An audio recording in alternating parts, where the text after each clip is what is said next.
പ്രിയ ഉദ്യോഗാർത്ഥികളെ, എല്ലാവർക്കും സക്സസ് PSCയിലേക്ക് സ്വാഗതം. ഇന്ന് നമ്മൾ PSC ബുള്ളറ്റിനിലെ കറണ്ട് അഫയേഴ്സ് ഭാഗവും കരൾ എന്ന ഭാഗവുമാണ് ചർച്ച ചെയ്യുന്നത്. മനുഷ്യ ശരീരത്തിലെ ഏറ്റവും വലിയ ആന്തരിക അവയവമാണ് കരൾ. മനുഷ്യ ശരീരത്തിലെ ഏറ്റവും വലിയ ആന്തരിക അവയവം, ഏറ്റവും വലിയ ഗ്രന്ഥി എന്നൊക്കെ അറിയപ്പെടുന്നത് കരളാണ്. കരളിന്റെ ശരാശരി ഭാരം 1500 ഗ്രാമാണ്. കരൾ കഴിഞ്ഞാൽ മനുഷ്യ ശരീരത്തിലെ ഏറ്റവും ഭാരം കൂടിയ ആന്തരിക അവയവം തലച്ചോറാണ്. കരളും തലച്ചോറും കഴിഞ്ഞാൽ മനുഷ്യ ശരീരത്തിലെ ഭാരം കൂടിയ ആന്തരിക അവയവം ശ്വാസകോശമാണ്. കരൾ നിർമ്മിച്ചിരിക്കുന്ന കോശങ്ങളാണ് ഹെപ്പറ്റോസൈറ്റുകൾ.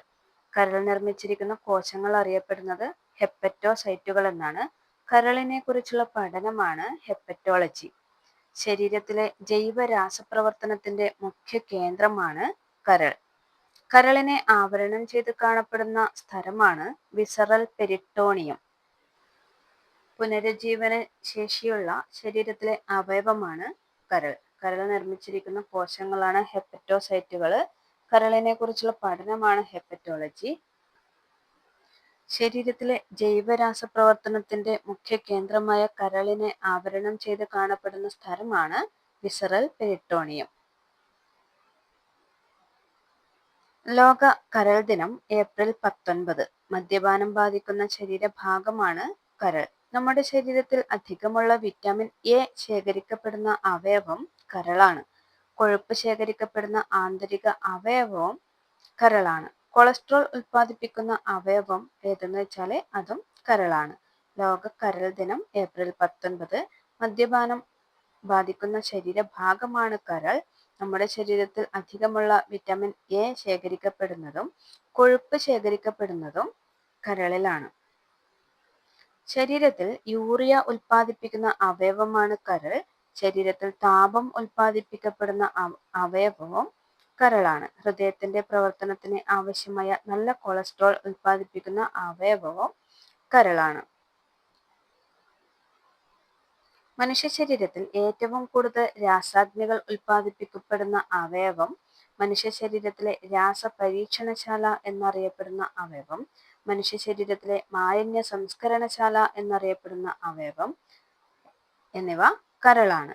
രക്തം കട്ടപിടിക്കാതിരിക്കാൻ രക്തത്തിൽ അടങ്ങിയിരിക്കുന്ന രാസപദാർത്ഥമാണ് ഹെപ്പാരിൻ.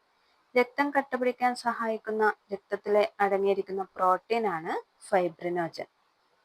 ഹെപ്പാരിനും ഫൈബ്രിനോജനും ഉൽപ്പാദിപ്പിക്കപ്പെടുന്ന അവയവം കരളാണ്. അമിതമായി രക്തത്തിലെത്തുന്ന ഗ്ലൂക്കോസിനെ ഗ്ലൈക്കോജനാക്കി മാറ്റുന്ന അവയവം കരളാണ്. മനുഷ്യ ശരീരത്തിലെ ബഹിർസ്രാവി ഗ്രന്ഥി എന്നറിയപ്പെടുന്നതും കരളാണ്. ഹെപ്പാരിനും ഫൈബ്രിനോജനും ഉൽപ്പാദിപ്പിക്കപ്പെടുന്ന അവയവം, അമിതമായി രക്തത്തിലെത്തുന്ന ഗ്ലൂക്കോസിനെ ഗ്ലൈക്കോജനാക്കി മാറ്റുന്ന അവയവം, ശരീരത്തിലെ ബഹിർസ്രാവി ഗ്രന്ഥി എന്നറിയപ്പെടുന്നതും കരളാണ്.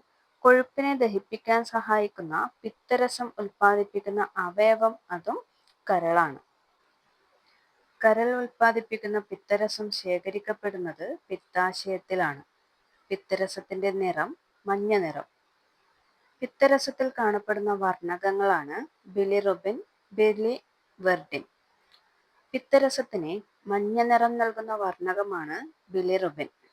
പിത്തരസം രക്തത്തിൽ കലരുന്നത് മൂലം ഉണ്ടാകുന്ന രോഗാവസ്ഥയാണ് മഞ്ഞപ്പിത്തം. കരളിനെ ബാധിക്കുന്ന വൈറൽ അണുബാധയാണ് ഹെപ്പറ്റൈറ്റിസ് അഥവാ കരൾ വീക്കം. കരൾ ഉൽപ്പാദിപ്പിക്കുന്ന പിത്തരസം ശേഖരിക്കപ്പെടുന്നത് പിത്താശയത്തിലാണ്. ഈ പിത്തരസത്തിന്റെ നിറം മഞ്ഞ നിറമാണ്. പിത്തരസത്തിൽ കാണപ്പെടുന്ന വർണ്ണകങ്ങളാണ് ബിലിറുബിൻ, ഫൈബ്രിനോജൻ. ബിലിറുബിനാണ് പിത്തരസത്തിന് മഞ്ഞ നിറം നൽകുന്നത്. പിത്തരസം രക്തത്തിൽ കലരുന്നത് മൂലമുണ്ടാകുന്ന രോഗാവസ്ഥയാണ് മഞ്ഞപ്പിത്തം. അതുപോലെ കരളിനെ ബാധിക്കുന്ന വൈറൽ അണുബാധയാണ് ഹെപ്പറ്റൈറ്റിസ് അല്ലെങ്കിൽ കരൾ വീക്കം.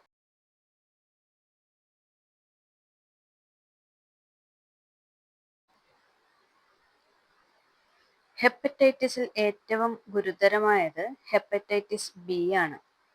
രോഗബാധിതനായ വ്യക്തിയുടെ രക്തം, ബീജം, മറ്റു ശരീരസ്രവങ്ങൾ എന്നിവ വഴി പകരുന്ന കരൾ രോഗമാണ് ഹെപ്പറ്റൈറ്റിസ് ബി.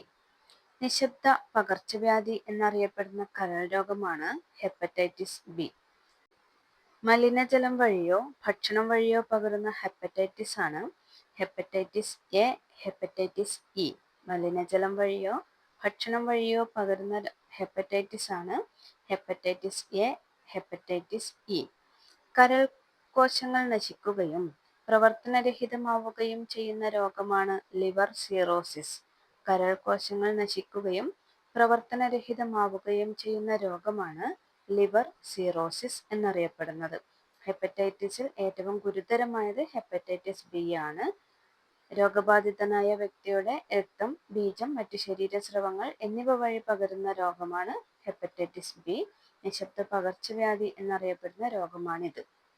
മലിനജലം വഴി അല്ലെങ്കിൽ ഭക്ഷണം വഴി പകരുന്ന ഹെപ്പറ്റൈറ്റിസ് ആണ് ഹെപ്പറ്റൈറ്റിസ് എ, ഹെപ്പറ്റൈറ്റിസ് ഇ. കരൾ കോശങ്ങൾ നശിക്കുകയും പ്രവർത്തനരഹിതമാവുകയും ചെയ്യുന്ന രോഗമാണ് ലിവർ സിറോസിസ് എന്നറിയപ്പെടുന്നത്. കരളിൽ കൊഴുപ്പ് അടിഞ്ഞുകൂടുന്നത് മൂലം ഉണ്ടാകുന്ന രോഗമാണ് ഫാറ്റി ലിവർ. കരളിൽ കൊഴുപ്പ് അടിഞ്ഞുകൂടുന്നത് മൂലം ഉണ്ടാകുന്ന രോഗമാണ് ഫാറ്റി ലിവർ. നിലവിലെ കരൾ മുഴുവനായോ ഭാഗികമായോ നീക്കം ചെയ്ത് പുതിയ കരൾ പൂർണ്ണമായോ ഭാഗികമായോ കൂട്ടിച്ചേർക്കുന്ന പ്രക്രിയയാണ് ഓർത്തോടോപ്പിക് ശസ്ത്രക്രിയ. നിലവിലെ കരൾ മുഴുവനായോ ഭാഗികമായോ നീക്കം ചെയ്ത് പുതിയ കരൾ പൂർണ്ണമായോ ഭാഗികമായോ കൂട്ടിച്ചേർക്കുന്ന ശസ്ത്രക്രിയയാണ് ഓർത്തോടോപ്പിക് ശസ്ത്രക്രിയ. മറ്റൊരു ശരീരത്തിൽ നിന്നും സ്വീകരിക്കപ്പെടുന്ന ഏത് അവയവവും അറിയപ്പെടുന്ന പൊതുനാമമാണ് അലോഗ്രാഫ്റ്റ്.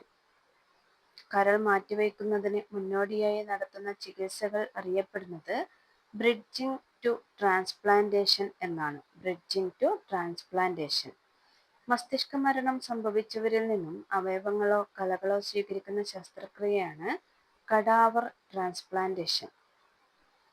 ഒരു വ്യക്തിയുടെ കേടായ അവയവത്തിന് പകരം ജീവനുള്ള ദാതാവിൽ നിന്ന് അവയവം മാറ്റിവയ്ക്കുന്ന ശസ്ത്രക്രിയയാണ് ലിവിങ് ഡോണർ ട്രാൻസ്പ്ലാന്റ് സർജറി. കരൾ മാറ്റിവയ്ക്കലിന്റെ പിതാവ് എന്നറിയപ്പെടുന്നത് ഡോക്ടർ തോമസ് സ്റ്റാർസൺ ആണ്.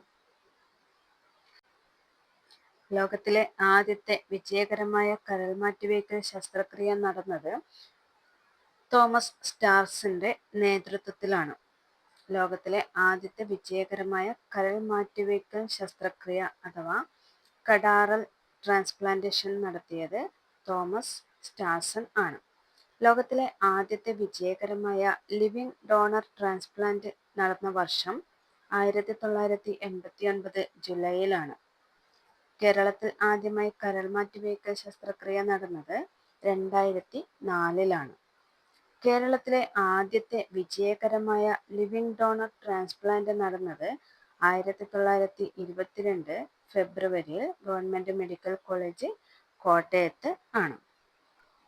ഇന്ത്യയിലെ ആദ്യത്തെ വിജയകരമായ കരൾ മാറ്റിവയ്ക്കൽ ശസ്ത്രക്രിയ നടന്നത് 1998 നവംബറിൽ അപ്പോളോ ഹോസ്പിറ്റൽ, ഡൽഹിയിൽ വച്ചാണ്. ലോകത്തിലാദ്യമായി വിജയകരമായ റോബോട്ടിക് കരൾ മാറ്റിവയ്ക്കൽ ശസ്ത്രക്രിയ നടത്തിയത് റിയാദിലെ കിം ഫൈസൽ സ്പെഷ്യലിസ്റ്റ് ഹോസ്പിറ്റലിലാണ്. അടുത്തത് PSC ബുള്ളറ്റിനിലെ കറന്റ് അഫയേഴ്സ് ക്വസ്റ്റ്യൻ ആണ്. ജെസി ഡാനിയൽ ഫൗണ്ടേഷൻ ചലച്ചിത്ര പുരസ്കാരങ്ങൾ പ്രഖ്യാപിച്ചു. മികച്ച ചിത്രം ഫെമിനിച്ചി ഫാത്തിമ. മികച്ച സംവിധായകൻ ചിദംബരം. ചിത്രം മഞ്ഞുമൽ ബോയ്സ്. മികച്ച നടൻ ആസിഫ് അലി. മികച്ച നടി ചിന്നു ചാന്ദിനി. ജെസി ഡാനിയൽ ഫൗണ്ടേഷൻ ചലച്ചിത്ര പുരസ്കാരങ്ങളാണ് മികച്ച ചിത്രം ഫെമിനിച്ചി ഫാത്തിമ, മികച്ച സംവിധായകൻ ചിദംബരം, ചിത്രം മഞ്ഞുമൽ ബോയ്സ്, മികച്ച നടൻ ആസിഫ് അലി, നടി ചിന്നു ചാന്ദിനി. ഈ വർഷത്തെ ഭരത് ഗോപി പുരസ്കാരം നടൻ ഇന്ദ്രൻസിനാണ് ലഭിച്ചത്. മാർ ഗ്രിഗോറിയോസ് പുരസ്കാരം ഇൻഫോസിസ് സഹസ്ഥാപകനായ ക്രിസ് ഗോപാലകൃഷ്ണനാണ്. MK സാനു ഗുരുപ്രസാദ പുരസ്കാരം NS മാധവനാണ് ലഭിച്ചത്. ഓൾ ഇന്ത്യ മലയാളി അസോസിയേഷന്റെ അക്ഷരമുദ്ര പുരസ്കാരം ശ്രീകുമാരൻ തമ്പിക്കും ലഭിച്ചു. ഈ വർഷത്തെ ഭരത് ഗോപി പുരസ്കാരം ലഭിച്ചത് ഇന്ദ്രൻസിനാണ്. മാർ ഗ്രിഗോറിയസ് പുരസ്കാരം ഇൻഫോസിസ് സഹസ്ഥാപകനായ ക്രിസ് ഗോപാലകൃഷ്ണനും ലഭിച്ചു. ഓൾ ഇന്ത്യ മലയാളി അസോസിയേഷന്റെ അക്ഷരമുദ്ര പുരസ്കാരം ലഭിച്ചത് ശ്രീകുമാരൻ തമ്പി. ചെണ്ട കലാകാരന്മാരായ കൂരൂർ വാസുദേവൻ നമ്പൂതിരി, മട്ടന്നൂർ ശങ്കരൻകുട്ടി മാരാർ, മദ്ദളം കലാകാരൻ കലാമണ്ഡലം ശങ്കരവാര്യർ, കൂടിയാട്ടം കലാകാരി കലാമണ്ഡലം പി എൻ ഗിരിജാദേവി എന്നിവർ സംസ്ഥാന സർക്കാരിന്റെ 2023 കലാപുരസ്കാരങ്ങൾക്ക് അർഹരായി. ചെണ്ട കലാകാരന്മാരായ കൂരൂർ വാസുദേവൻ നമ്പൂതിരി, മട്ടന്നൂർ ശങ്കരൻകുട്ടി മാരാർ, മദ്ദളം കലാകാരൻ കലാമണ്ഡലം ശങ്കരവാര്യർ, കൂടിയാട്ടം കലാകാരി കലാമണ്ഡലം പി എൻ ഗിരിജാദേവി എന്നിവർ സംസ്ഥാന സർക്കാരിന്റെ 2023 കലാപുരസ്കാരങ്ങൾക്ക് അർഹരായി.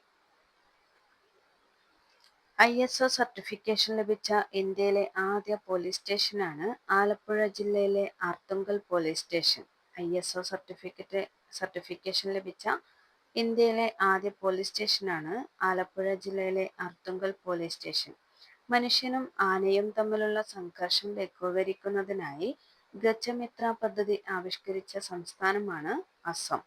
മനുഷ്യനും ആനയും തമ്മിലുള്ള സംഘർഷം ലഘൂകരിക്കുന്നതിനായി ഗജമിത്ര പദ്ധതി ആവിഷ്കരിച്ച സംസ്ഥാനമാണ് ആസാം. രാജ്യത്തെ ശുചിത്വ നഗരങ്ങളിൽ ഒന്നാമതെത്തി മധ്യപ്രദേശിലെ ഇൻഡോർ. മധ്യപ്രദേശിലെ ഇൻഡോറാണ് രാജ്യത്തെ ശുചിത്വ നഗരങ്ങളിൽ ഒന്നാമതെത്തിയത്. മഹാരാഷ്ട്രയിലെ നഗരമായ ഇസ്ലാംപൂരിന്റെ പേര് ഈശ്വർപൂർ എന്ന് മാറ്റി. രാജ്യത്തെ ആദ്യത്തെ വേഴാമ്പൽ സംരക്ഷണ കേന്ദ്രം തമിഴ്നാട്ടിലെ കോയമ്പത്തൂർ ജില്ലയിലെ ആനമല കടുവാ സങ്കേതത്തിൽ നിലവിൽ വന്നു.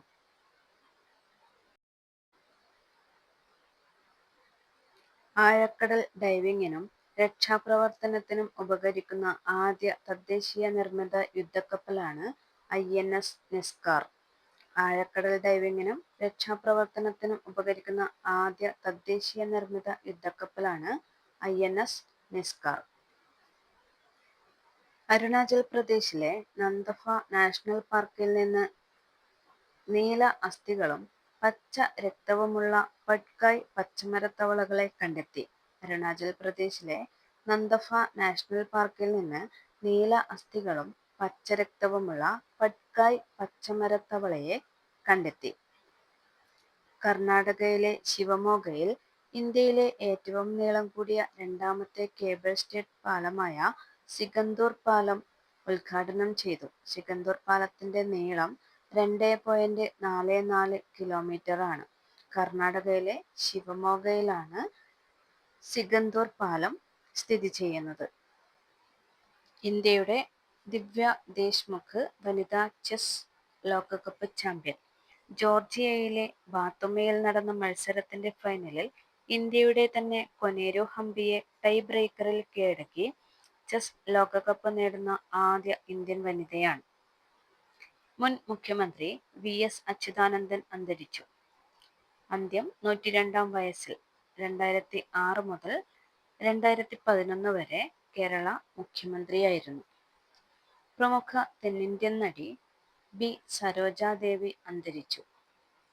3 തവണ ഓസ്കാർ നേടിയ അമേരിക്കൻ ഗാനരചയിതാവ് അലൻ ബെർഗ്മാൻ അന്തരിച്ചു. 3 തവണ ഓസ്കാർ നേടിയ അമേരിക്കൻ ഗാനരചയിതാവ് അലൻ ബെർഗ്മാൻ അന്തരിച്ചു. മാരത്തൺ മുത്തശ്ശൻ എന്നറിയപ്പെടുന്ന മാരത്തൺ ഓട്ടക്കാരൻ ഫൗജ സിംഗ് അന്തരിച്ചു. ആധുനിക ഇന്ത്യൻ നാടകവേദിയുടെ പ്രഥമസ്ഥാനീയനായ പ്രയോക്താവ് രതൻ ധിയം അന്തരിച്ചു. ഇതിഹാസ റസ്ലിംഗ് താരം ഹൾക്ക് ഹോഗൻ അന്തരിച്ചു. പ്രശസ്ത കാലാവസ്ഥാ ശാസ്ത്രജ്ഞയും ഇന്ത്യൻ ഇൻസ്റ്റിറ്റ്യൂട്ട് ഓഫ് സയൻസ് മുൻ പ്രൊഫസറും പ്രശസ്ത പരിസ്ഥിതി ശാസ്ത്രജ്ഞൻ പ്രൊഫസർ മാധവ് ഗാഡ്ഗിലിന്റെ ഭാര്യയുമായ സുലോചന ഗാഡ്ഗിൽ അന്തരിച്ചു. മാരത്തൺ മുത്തശ്ശൻ എന്നറിയപ്പെടുന്നത് ഫൗജ സിംഗ് ആണ്. അദ്ദേഹം അന്തരിച്ചു. ആധുനിക ഇന്ത്യൻ നാടകവേദിയുടെ പ്രഥമസ്ഥാനീയനായ പ്രയോക്താവാണ് രതൻ ധിയം. ഇതിഹാസ റസ്ലിംഗ് താരം ഹൾക്ക് ഹോഗൻ അന്തരിച്ചു.